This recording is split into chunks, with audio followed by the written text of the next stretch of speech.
This video is to go over how you do the electrophoresis experiment for human physiology.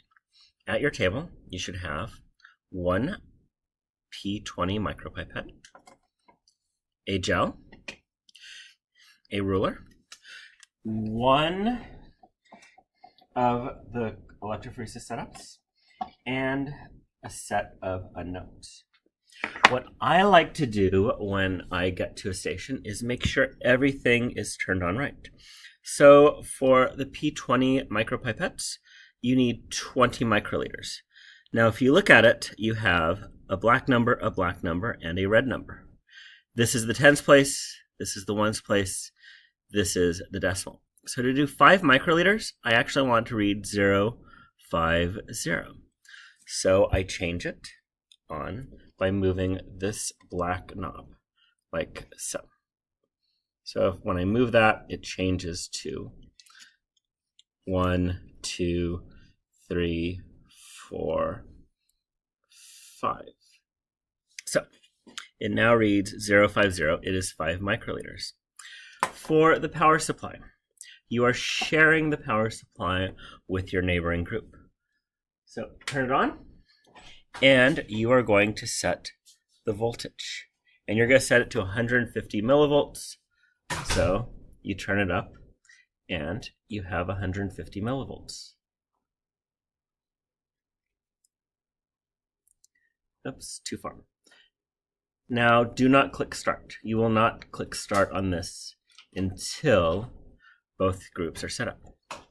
So this is your gel, and it has usually tape on both ends. The tape might be removed, it might not be, and it has a comb in it. To actually put the gel in, you have the electrophoresis chamber, and on the chamber, this is the anode end, the black, this is the cathode end. You open the chamber carefully. You take the comb out, this is the comb, and when you take the comb out, you have a series of wells visible. You then take the tape off.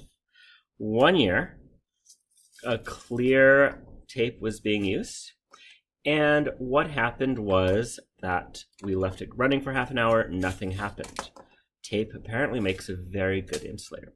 So you take this off, and you are then going to put the gel into the well. To put the gel into the well, you take it, and here is where the comb was. That is where we're going to put our samples. And in this experiment, we want the samples at the negative end or the anode end. So we want to make sure that these wells are at the anode end. Otherwise, it is a very quick experiment. And then you drop it gently in, and it should lock in place. You are then going to fill this with bisphosphate buffer. And you want to fill it so the entire plate is covered. So it comes up, it goes over this side. So I don't have an exact milliliter amount. Generally, you want at least 2 to 3 milliliters on the top of this. You are going to put 3 known solutions in, and at least one unknown. Your teacher might give you a second unknown. So we will now go over how to load the gel. So we have already set this to 5 microliters. That is 050. I need a tip. So I put it on, I shove it all the way in. Now this is what draws up the fluid. It has 3 positions. This is up, this is down, and then it goes one more stop. So here, first stop, second stop. To draw a sample out, I'm going to take my first unknown sample. It is red. I'm going to carefully open it up. I'm going to put my tip in. You should always tip this, and I am going to push it down only one stop. So one stop.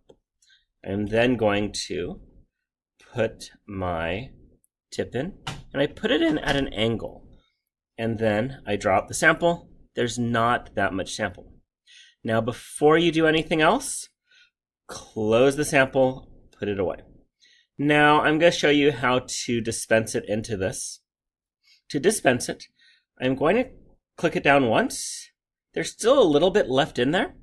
So I have to click it down a second time for the whole 5 microliters to come up. So once again, to draw fluid, you click it down once, you draw the fluid out, and you do it at an angle. To dispense, you touch it to the side of whatever you're dispensing it to, click it down once, there's a little left over, so you click it down the second time to get rid of it. So to load the well, what we are going to do is we are going to go into the first well. Now, it doesn't really matter which well. I'm going to start from this side just because it's easier. And again, when you're doing this experiment, it is going to be covered with phosphate buffer.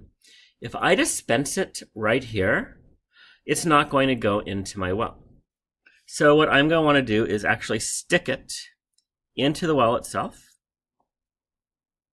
deep into the well. And you want the middle of it. If you go too far down, it can come out the bottom. And then I'm going to slowly release it. 1 click, 2 clicks. Now this tip is contaminated with red. So I'm going to just take the lid. There is this part right here, which ejects. And then get another tip. I am then going to use the blue. So this one is blue. So again, I open it. I tilt it sideways. I click down once. I put it in at an angle, draw it up, close it, put it away. Now, in this experiment, since we're not using all the wells, I like to skip a well and go into the second one. To dispense it, 1 click down, 2 clicks. Then eject the tip. You are going to then repeat it for the yellow and the 2 unknowns. When you are done, you're going to carefully put on the top of the chamber. And as you can see, it's not the easiest thing in the world. So it clicks down. You're going to plug it in. It doesn't really matter where you plug it in. I'm going to plug it in there. And then you wait. You cannot turn this on until both groups have plugged it in. When you are ready to run it, both groups have plugged it in, you hit the run button, the little person running right here. To stop it, you could either hit pause or stop. You're going to let it run for about 30 to 35 minutes, and that's going to separate the colors. The one that goes the farthest is the lightest. The one that goes the least far is the heaviest. When you're ready to stop, you have to hit stop. Otherwise, it's going to be very bad for the machine when you disconnect the chamber. So we're going to pretend we ran it. I'm not running it because I have no buffer in there. You take off the lid again. The lid is very hard to take off. And you are going to measure how far they go. To measure it, you measure from the well to where it ends up. And you're going to measure in millimeters, or centimeters, I mean. So, and to do this, you could actually take the gel out. The gel actually can come out of this now. So you're going to measure in milliliters, 0 at there.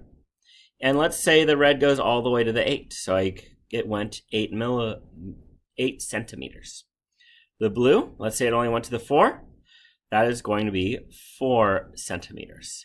And again, the one that goes the farthest is the lightest in weight size. The one that went the least far is the heaviest. Now your unknowns, we are not very creative.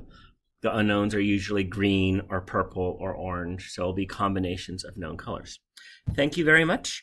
I hope that you enjoyed this video.